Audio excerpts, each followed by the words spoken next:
Moussa bëgg naa benn café waay ak xeeru Touba s'il te plaît. Café Farmers.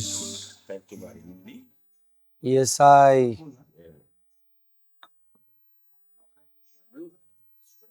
yow sa café bi café Touba da ngay defaale café Touba wala.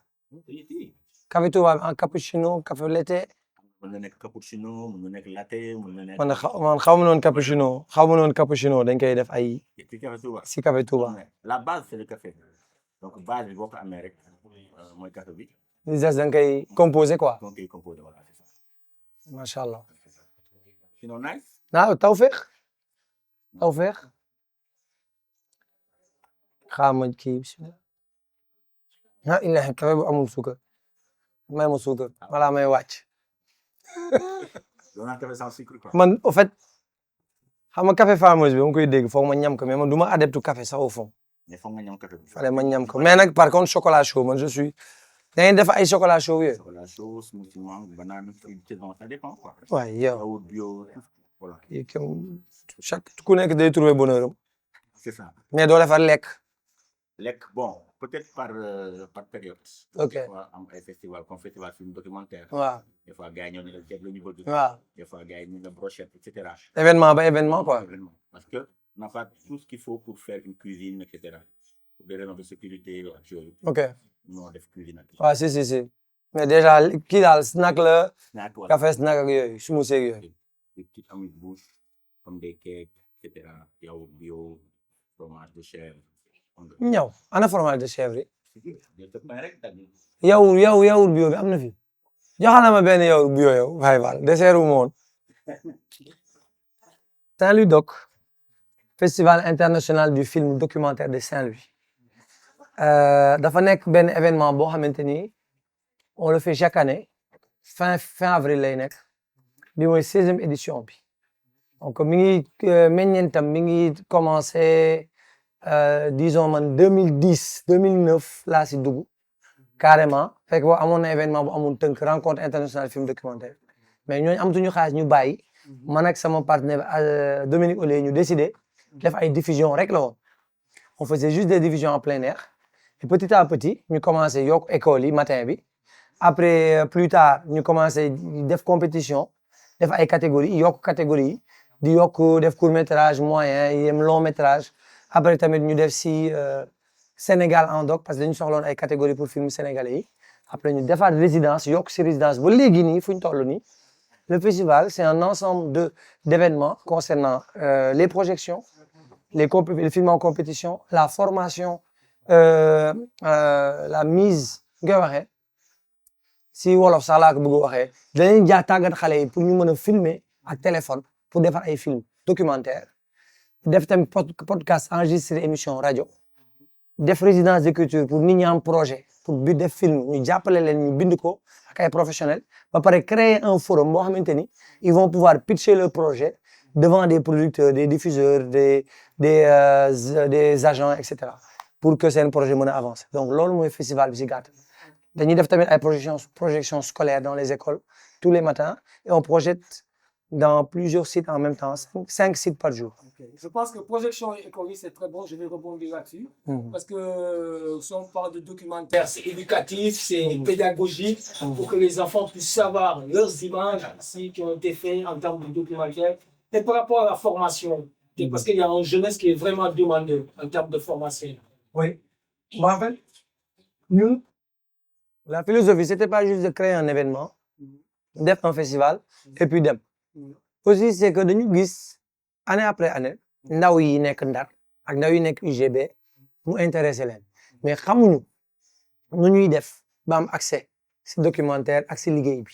ñu ne nag foog ñu tàggat leen mais tàggat bi fan la njëkkee du leen jàngal leen de ñiy def film yi yooyu noonu ñuy wane ñu invité leen ñu ñëw ñoom ñu waxtaan ak ñoom nan ngeen defee film bi lu tax ngeen def ka naka ngeen ko defee yooyu yëpp ñu waxtaan ak professionnel loolu moo njëkk li si topp mooy créer benn écosystème boo xamante ni da ngay wax ni soxla naa 5 wala 7 xale yoo xamante ni dañuy ñëw pitch ñu jàngal leen nu ñuy defee film mais c'est diir bu ndaw ba pare du nekk théorie rek dañ leen di jàngal ko expliquer leen pare foog film bi pare balaa ñuy dem donc dina am benn film wala ñaar film yoo xamante ni ñoom ñoo koy defandoo collectivement xam nga podcast bi tamit li leen jàngal ñoom suñu paree dañuy defaale seen podcast duñ ñëw rek ne leen nii la ñuy defee podcast nii la ñuy defee pare teg leen pour ñu def ko comme ça suñu paree dañuy amaale théorie en pratique.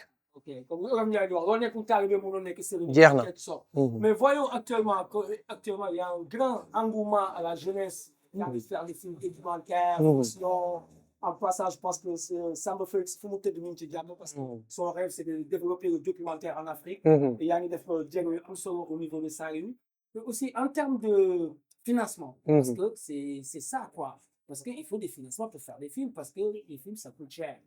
Ainsi de suite. Quelles sont les possibilités et les décideurs doivent te suivre par rapport à cette initiative? Qu'est-ce que tu en penses par rapport à ça? Oui, déjà, philosophie boobu laa bëgg ñun ñu commencer à changer parce que ñun dañ pour faire un film, parce que les films coûtent cher. En effet, un film peut coûter cher, mais un film aussi peut coûter moins cher. Man dama bëgg ñu commencer à réfléchir comment faire des films à notre niveau.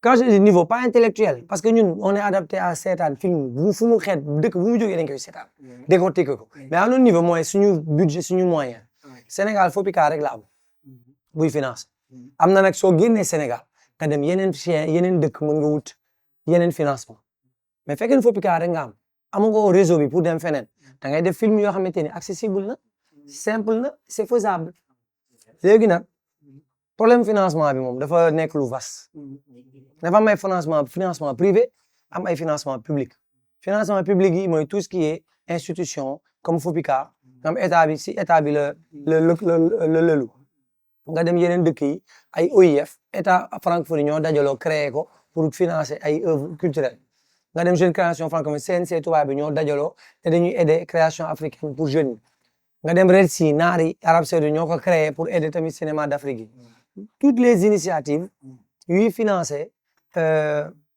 fonds bi jóge si ay état ak organisme yooyu la ñuy wax fonds public fonds privé yi nag c'est les investisseurs souvent c'est des gens qui ont de l'argent qui font du mécénat wala ñoo xam te dañ lay ñëw ne la écoute sa projet bi c'est bankable mën na génne xaalis su ma la joxee lii ñaata laa si am ngeen waxtaan mu jox la nga dóor léegi nag côté boobu la ñu war a gën a creuser investissement yi parce que foog ñu def ay produits am ne intéressé Sénégalais yi mën a génne weccit ba nit ñi sawar ñoo def seen xaalis mais tant que ñuy def ay film yoo xamante ni Sénégal ñu ko seetaan du rentable foo dem fëgg buntu la ubbil donc il y a toute une pensée philosophique à avoir autour du financement de nos projets mais lu jege Saint-Louis dog moom man maa ngi sant parce que état Sénégal ñu ngi accompagner bu baax à travers le FOPICA. Ok, super. Juste comme exemple, par rapport à tous c'est très important cette initiative qui se passe à Saint-Louis, qui est une des festivals phares en Afrique subsaharienne en termes de documentaire.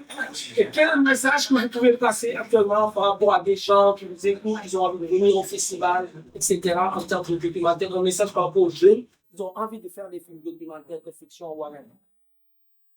Moi, je lancerai un message plutôt à ces jeunes-là qui ont envie de faire des films. Parce que les gens-là qui sont autour, ils viendront que quand c'est intéressant et quand ils voient que ça bouge. C'est partout. Toi, tous les gens, ils ont vu Saint-Louis au début. On avait du mal à faire venir les gens. Maintenant, les gens viennent parce qu'ils aiment, ils sont passionnés, ils trouvent des programmes intéressants, des films intéressants et vraiment une programmation digne des plus grands festivals. Donc, ces jeunes-là, le message que je peux leur donner, mooy nañu góorgóorlu gëm seen bopp liggéey. Gis nga soo liggéeyee mu fayu sama papa da koy wax dama koy wax tout le temps xaalis kenn du ko lijjanti xaalis dañ koy liggéey. Gis nga Farmers Moussa Niang bi par exemple c'est un exemple ndaw la ñoo màggandoo fii jóg pour liggéey teg business am mais ñun dañuy toog si bopp ko ñi xaar ma jóg lijjanti ko waaye loolu du philosophie suñu génération dañu war a jóg teg suñuy projet liggéey. Léegi nag cinéma bi sorewul lool cinéma bi lan la économie la industrie la man su ma leen waxee ni Banela Adama 1 milliard la coûté 500 millions la dépensé Podor pour ñu tourner ko xaalis boobu Sénégal 65 millions rek la ma si jox Fobika 65 millions la ma jox pour Banel Adama man ma dépensé 500 millions pour tourner ko donc suñu ma joxee 65 dama koy ful comprendre nga te 500 millions yi dafa dem si hôtel yi dem si oto yi ñu loué salaire yi comprendre nga lekk yi foofu restaurant yi ñëpp si gis seen bopp donc loolu day dugg si économie état bi directement indirectement ñoom duñ ko xam ndax amuñu statistique bu koy firndeel mais foofu ñu xam poids au cinéma tous les jeunes qui travaillent et l'impact festival bu mel ni Saint-Louis ñun on a 300 personnes qui sont venues yoo xamante ne dañu ñëw ñun ñoo leen faire venir ak yooyu ñun suñu ñëwee dañ leen di loger soo leen loger da nga leen di fayal seen hôtel da ngay fay oto yu leen di transporter da ngay fay lekk bi